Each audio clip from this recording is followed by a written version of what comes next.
All right, guys, so we are back for part 2 of chapter 10. If you remember, at the beginning of chapter 10, Jacob was kind of conflicted, so he had to decide whether to go home and try to resume his normal life, which we know wouldn't actually be normal because he would be in danger since he is a peculiar, or leave his normal life behind, never see his family again, and stay in the temporal loop where he was safe. He snuck off and went to the house to tell Miss Peregrine and Miss Avocet and the children that Martin was murdered. She forbids him to leave the loop and says, if you leave, you're never allowed to come back. And then Jacob and a bunch of the kids come up with this plan to leave the loop, go back into town, and wake up Martin's body to find out who or what actually killed him. So let's see what happens or find out what happens. When we stopped at the bog's edge to catch our breath, Enoch reached into his bulging coat and handed out packages wrapped in cheesecloth. "Take these," he said. "I ain't carrying 'em all." "What are they?" asked Bronwyn, undoing the cloth to reveal a hunk of brownish meat with little tubes shunting out of it. "Ugh, it stinks," she cried, holding it away from her. "Calm down, it's only a sheep heart," he said, thrusting something of roughly the same dimensions into my hands. It stank of formaldehyde, and even through the cloth felt unpleasantly moist. "I'll chuck my guts if I have to carry this," Bronwyn said. "I'd like to see that," Enoch grumbled, sounding offended. "Stash it in your slicker and let's get on with it." We followed the hidden ribbon of solid ground through the bog. I'd been over it so many times now, I'd almost forgotten how dangerous it could be, how many lives it had swallowed over the centuries. Stepping onto the cairn mound, I told everyone to button up their coats. "What if we see someone?" said Enoch. "Just act normal," I said. "I'll tell them you're my friends from America." "What if we see a white?" asked Bronwyn. "Run." "And if Jacob sees a hollow?" "In that case," Emma said, "run like the devil's after you." One by one we ducked into the cairn, disappearing from that calm summer night. All was quiet until we reached the end chamber, and then the air pressure dropped, and the temperature fell, and the storm screamed into full-throated being. We spun toward the sound, rattled, and for a moment just stood listening as it seethed and howled at the mouth of the tunnel. It sounded like a caged animal that had just been shown its dinner. There was nothing to do but offer ourselves up to it. So remember, the weather is very different in the loop than it is in present day. We fell to our knees and crawled into what seemed like a black hole, the stars lost behind a mountain of thunderheads, whipping rain and freezing wind rifling through our coats, wires of lightning bleaching us bone white and making the dark that followed seem darker still. Emma tried to make a flame, but she looked like a broken cigarette lighter, every sparking flick of her wrist hissing out before it could catch. So we shrugged up our coats and ran bent against the gale and the swollen bog that sucked at our legs, navigating as much by memory as by sight. In the town, rain drummed on every door and window, but everyone stayed locked and shuttered inside their cottages as we ran unnoticed through the flooding streets, past scattered roof tiles torn away by the wind, past a single rain-blinded sheep lost and crying, past a tipped outhouse disgorging itself into the road, to the fishmonger's shop. The door was locked, but with 2 thudding kicks, Bronwyn flung it in, drying her hand inside her coat. Emma was finally able to make a flame. As wide-eyed sturgeons stared from glass cases, I led us into the shop, around the counter where Dylan spent his days mumbling curses and scaling fish, through a rust-pocked door. On the other side was a little ice house, just a lean-to shed floored with dirt and roofed with tin, its walls made from rough-cut planks, rain weeping through where they had shivered apart like bad teeth. Crowding the room were a dozen rectangular troughs raised on sawhorses and filled with ice. "Which one's he in?" Enoch asked. "I don't know," I said. Emma shone her flame around as we walked among the troughs, trying to guess which might hold more than just the corpses of fish. But they all looked the same, just lidless coffins of ice. We would have to search every one until we found him. Not me, Bronwyn said. I don't want to see him. I don't like dead things. Neither do I, but we have to, said Emma. We're all in this together. Each of us chose a trough and dug into it like a dog excavating a prized bed of flowers, our cupped hands scooping mounds of ice onto the floor. I'd emptied half of one and was losing feeling in my fingers when I heard Bronwyn shriek. I turned to see her stumble away from a trough, her hands across her mouth. We crowded around to see what she'd uncovered. Jutting from the ice was a frozen, hairy-knuckled hand. I dare say you found our man, Enoch said, and through split fingers the rest of us watched as he scraped away more ice, slowly revealing an arm, then a torso, and finally Martin's entire wrecked body. It was an awful sight. His limbs were twisted in improbable directions. His trunk had been scissored open and emptied out, ice filling the cavity where his vitals had been. When his face appeared, there was a collective intake of breath. Half was a purple contusion that hung in strips like a shredded mask. The other was just undamaged enough to recognize him by a jaw stippled with a beard, a jigsawed section of cheek and brow, and one green eye, filmed over and gazing emptily.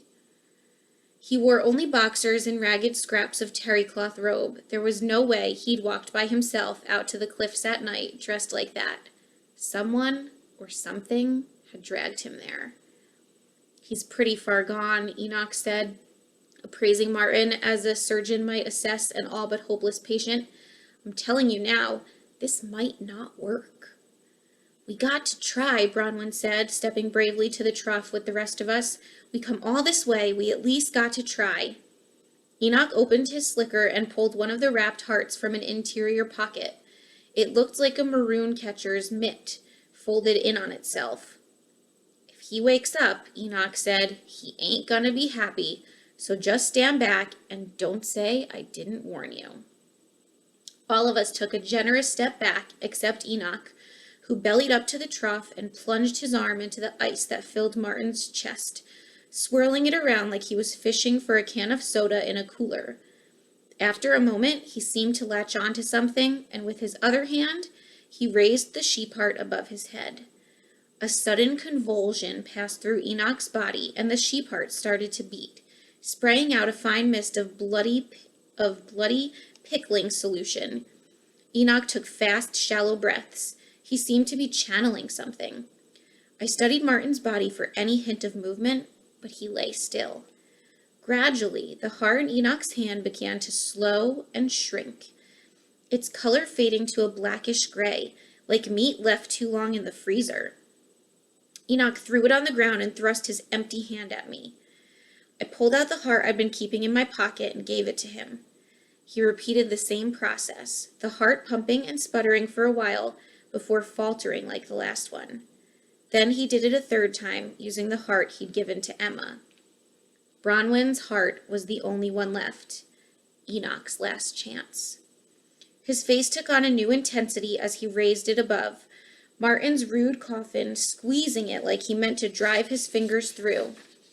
As the heart began to shake and tremble like an over-cranked motor, Enoch shouted, "Rise up, dead man, rise up!"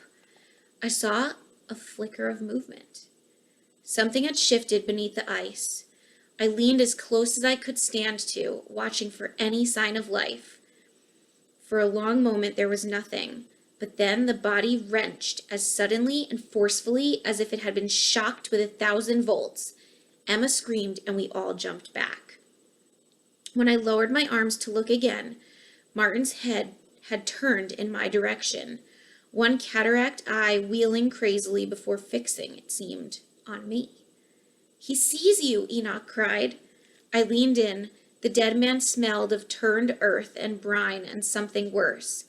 Ice fell away from his hand, which rose up to tremble in the air for a moment, afflicted and blue, before coming to rest on my arm. I fought the urge to throw it off.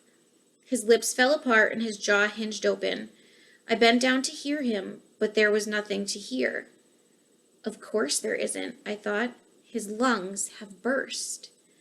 But then a tiny sound leaked out, and I leaned closer, my ear almost to his freezing lips. I thought strangely of the rain gutter by my house, where if you put your head to the bars and wait for a break in traffic, you can just make out the whisper of an underground stream, buried when the town was first built, but still flowing, imprisoned in a permanent night. The others crowded around, but I was the only one who could hear the dead man. The first thing he said was my name. Jacob. Fear shot through me. Yes, I was dead. The words came slowly, dripping like molasses. He corrected himself. Am dead. Tell me what happened, I said. Can you remember? There was a pause. The wind whistled through the gaps in the walls. He said something, and I missed it. Say it again, please, Martin. He killed me, the dead man whispered. Who? My old man. You mean Augie, your uncle? My old man, he said again. He got big and strong, so strong. Who did, Martin? His eye closed, and I feared he was gone for good. I looked at Enoch. He nodded. The heart in his hand was still beating. Martin's eye flicked beneath its lid. He began to speak again, slowly but evenly, as if reciting something. For 100 generations he slept, curled like a fetus in the earth's mysterious womb, digested by roots, fermenting in the dark, summer fruits canned and forgotten in the larder until a farmer's spade bore him out, rough midwife to a strange harvest. Martin paused, his lips trembling, and in the brief silence Emma looked at me and whispered, What's he saying? I don't know, I said, but it sounds like a poem. He continued, his voice wavering but loud enough now that everyone could hear. Blackly he reposes, tender face the color of soot, withered limbs like veins of coal, feet lumps of driftwood hung with shriveled grapes. And finally, I recognized the poem. It was the one he'd written about the bog boy.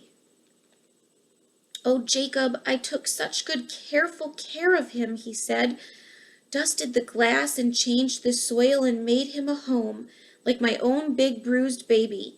I took such careful care, but he began to shake, and a tear ran down his cheek and froze there.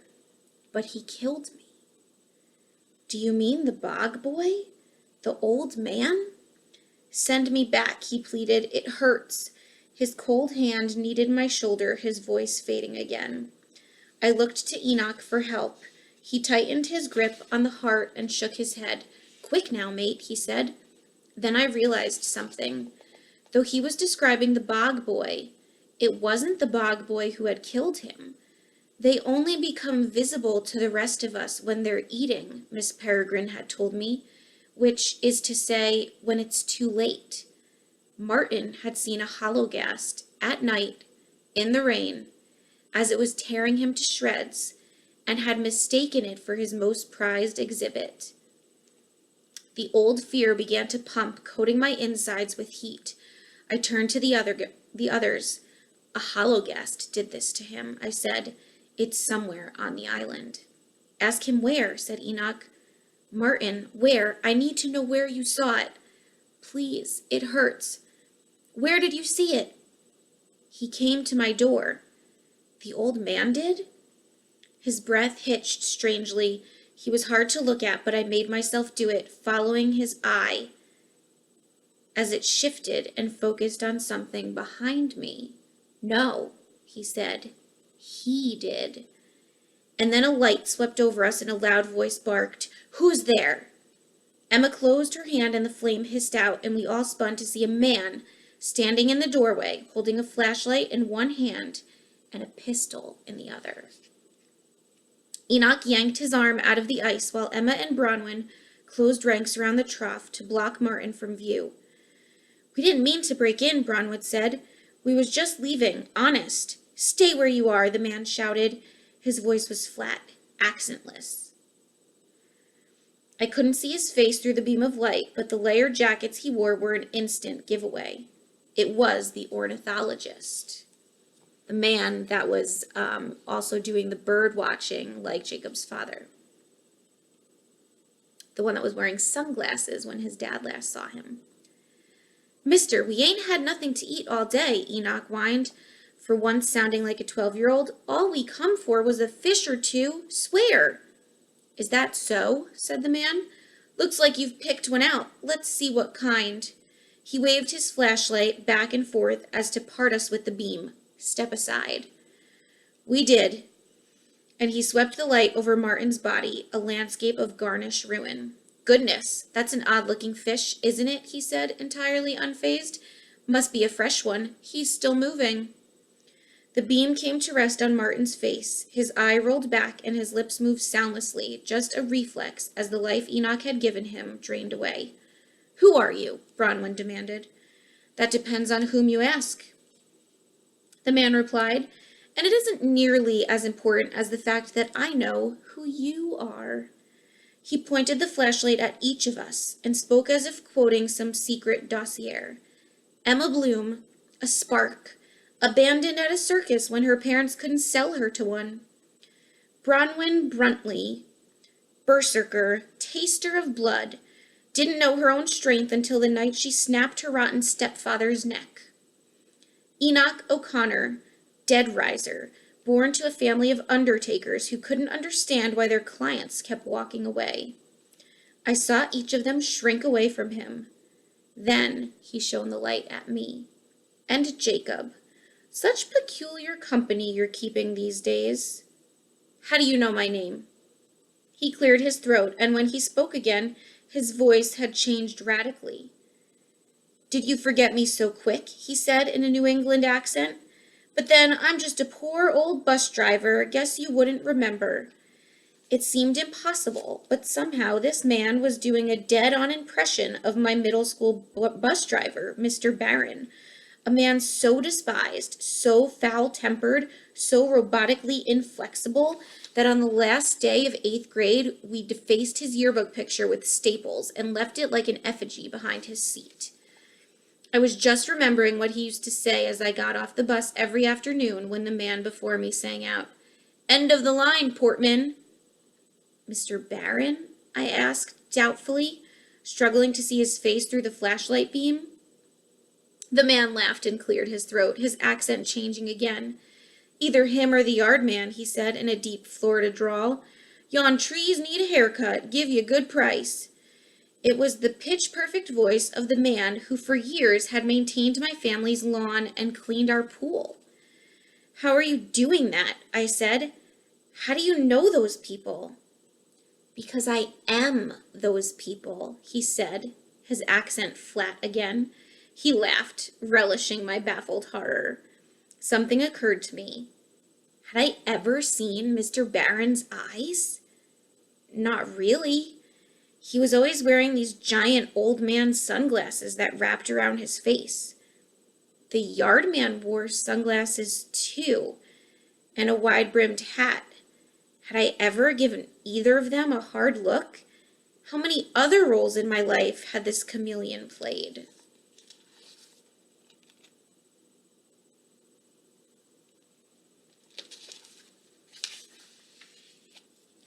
What's happening? Emma said. Who is this man? Shut up, he snapped. You'll get your turn.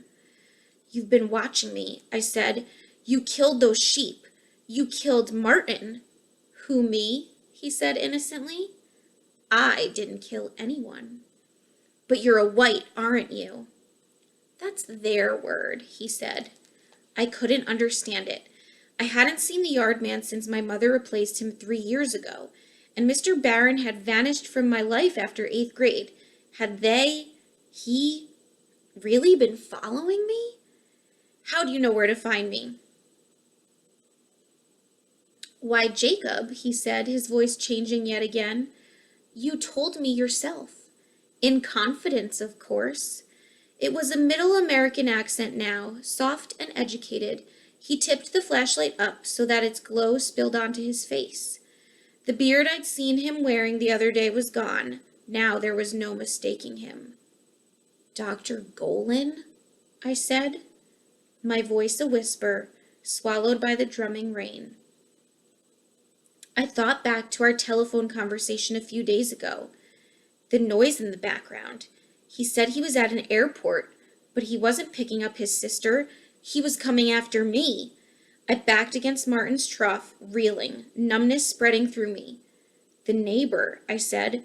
"The old man watering his lawn the night my grandfather died? That was you, too." He smiled. "But your eyes," I said. "Contact lenses," he replied. He popped one out with his thumb, revealing a blank orb. Amazing what they can fabricate these days. And if I may anticipate a few more of your questions, yes, I am a licensed therapist. The minds of common people have long fascinated me.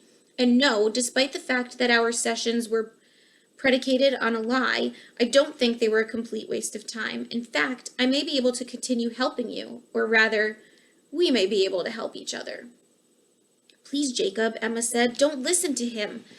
"Don't worry," I said. "I trusted him once. I won't make that mistake again." Golan continued as though he hadn't heard me. "I can offer you safety, money. I can give you your life back, Jacob. All you have to do is work with us." "Us?" "Malthus and me," he said, turning to call over his shoulder. "Come and say hello, Malthus." A shadow appeared in the doorway behind him, and a moment later we were overcome by a noxious wave of stench. Bronwyn gagged and fell back a step, and I saw Emma's fists clench as if she were thinking about charging it. I touched her arm and mouthed, "Wait." "This is all I'm proposing," Golan continued, trying to sound reasonable. "Help us find more people like you. In return, you'll have nothing to fear from Malthus or his kind. You can live at home. In your free time, you'll come with me and see the world, and we'll pay you handsomely. We'll tell your parents you're my research assistant." "If I agree," I said, "what happens to my friends?" He made a dismissive gesture with his gun. "They made their choice long ago. What's important is that there's a grand plan in motion, Jacob, and you'll be part of it." Did I consider it? I suppose I must have, if only for a moment. Dr. Golan was offering me exactly what I'd been looking for. A third option. A future that was neither stay here forever nor leave and die. But one look at my friends, their faces etched with worry, banished any temptation. Okay, so what did we find out so far? Dr. Golan is a white, meaning he finds peculiars for the hollows to eat. He is not just Dr. Golan. He followed Jacob around as his bus driver, as the gardener, and as his grandpa's neighbor. So he has been just disguising himself and has known about Jacob for a very long time. He's now offering Jacob a third option, right? So Jacob was conflicted, stay in the temporal loop and leave his life behind, go back with his family and be in danger forever. And now Dr. Golan is saying, if you work with us to find more peculiars, we'll keep you safe. So to them, they think it's worth it to not kill Jacob as long as he's going to help them find even more peculiars. But if he does that, his friends that he's met at the house are dead. "Well," said Golan, "what's your answer?" "I'd die before I did anything to help you." "Ah," he said, "but you already have helped me." He began back toward the door. "It's a pity we won't have any more sessions together, Jacob. Though it isn't a total loss, I suppose. The four of you together might be enough to finally shift old Malthus out of the debased form he's been stuck in so long." "Oh no," Enoch whimpered. "I don't want to be eaten." "Don't cry, it's degrading," snapped Brodwin.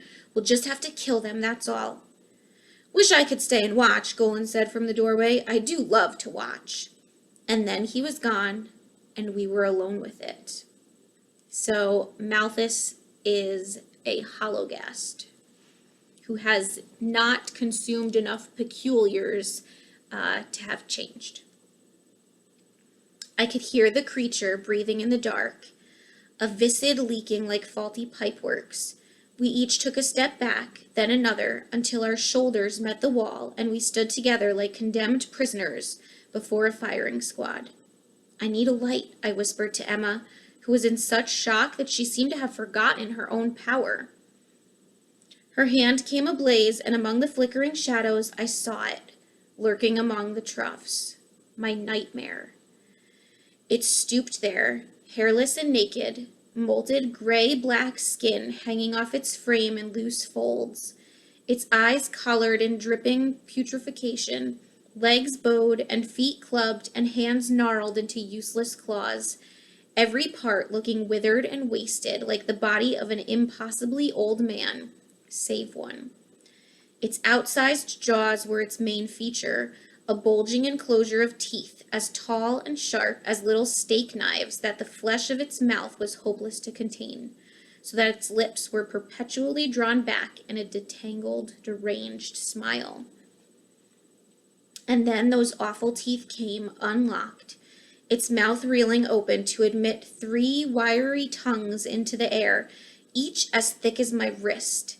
They unspooled across half the room's length, 10 feet or more, and then hung there, wriggling, the creature breathing raggedly through a pair of leprous holes in its face as if tasting our scent, considering how best to devour us. That we would be so easy to kill was the only reason we weren't dead already. Like a gourmand about to enjoy a fine meal, there was no reason to rush things. The others couldn't see it in the way I did, but recognized its shadow projected on the wall and that of its rope-like tongues. Emma flexed her arm and her flame burned brighter. "What's it doing?" she whispered. "Why hasn't it come at us?" "It's playing with us," I said. "It knows we're trapped." "We ain't any such thing," Bronwyn muttered. "Just gimme one square go at its face. I'll punch its bloody teeth in." "I wouldn't get anywhere near those teeth if I were you," I said. The hollow took a few lumbering steps forward to match the ones we'd taken back, its tongues unfurling more and then splitting apart, one coming toward me, another toward Enoch, and the third toward Emma. "Leave us be," Emma yelled, lashing out with her hand like a torch. The tongue twisted away from her flame, then inched back like a snake, preparing to strike. "We've got to try for the door," I yelled. "The hollow's by the third trough from the left, so keep to the right." "We'll never make it," Enoch cried. One of the tongues touched him on the cheek, and he screamed. "We'll go on 3, Emma shouted. 1, and then Bronwyn launched herself toward the creature, howling like a banshee. The creature shrieked and reared up, its bunched skin pulling tight. Just as it was about to lash its trident of tongues at her, she rammed Martin's ice trough with the full weight of her body and levered her arms under it as it tipped, and then heaved it, and the whole huge thing, full of ice and fish and Martin's body, careened through the air and fell upon the hollow with a terrific crash.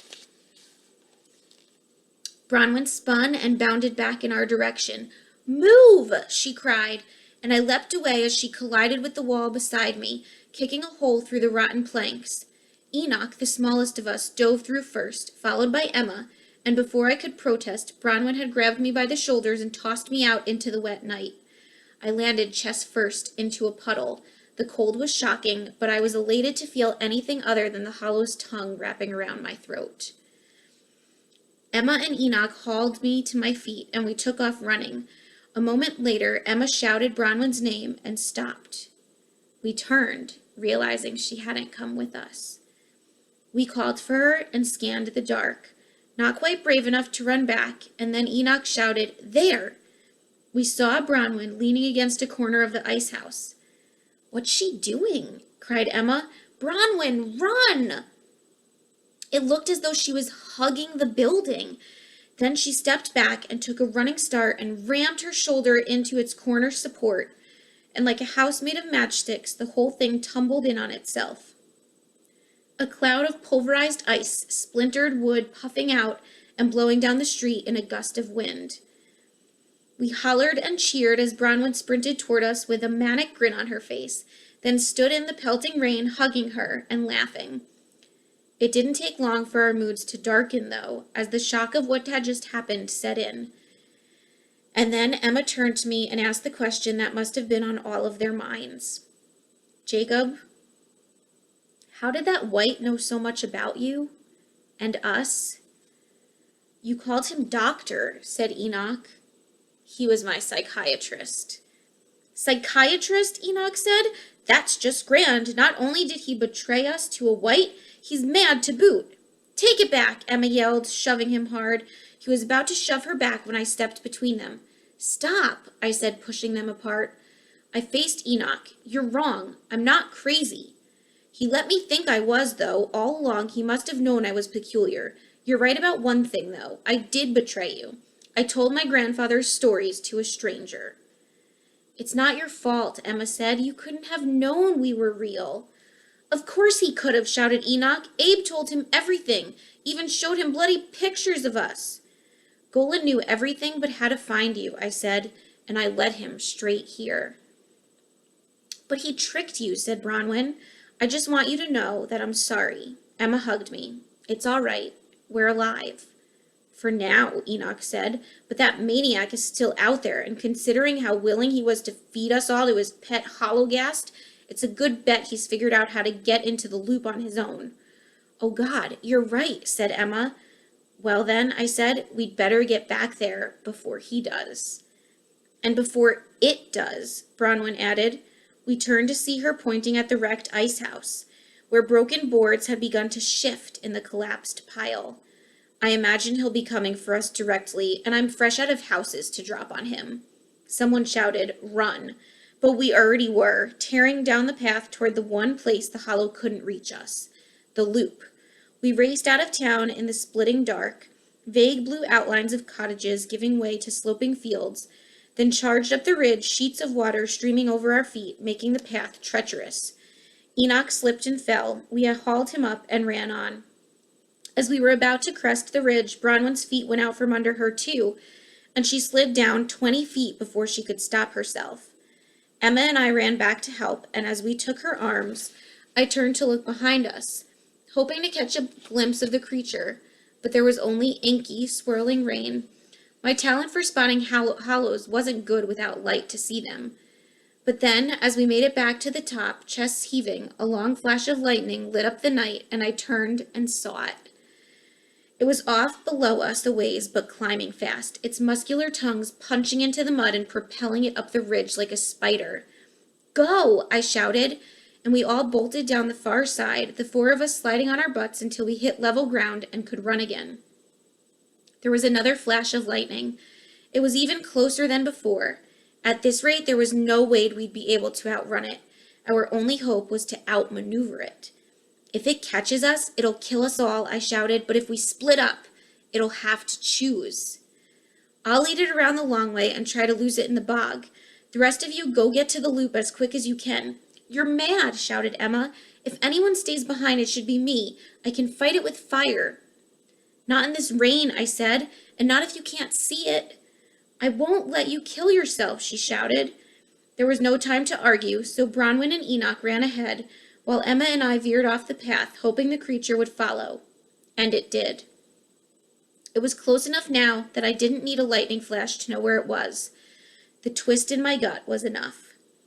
We ran arm in arm, tripping through a field rent with furrows and ditches, falling and catching each other in an epileptic dance.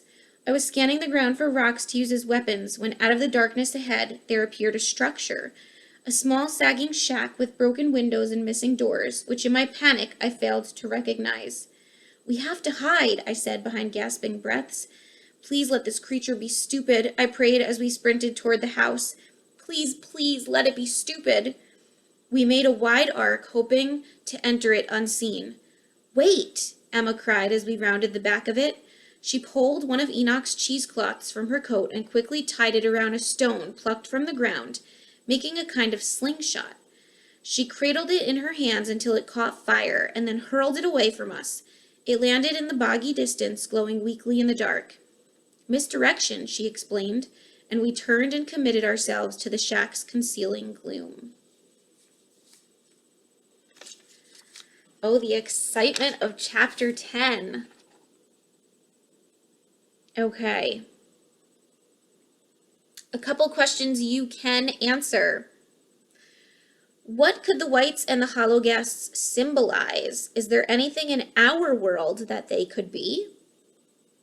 Again, think of how they're dangerous and evil, maybe make a connection. Number 4, what role does the ornithologist play in the story? What does he tell Jacob? Remember, the ornithologist reveals himself as Dr. Golan, so I'm giving you part of the answer there. What other characters did he play along the way, and what information does he share with Jacob? The next few questions will have to wait for Chapter 10, Part 3. Again, I told you this was a long one, so hopefully these segments make it a little bit easier to get through and to understand.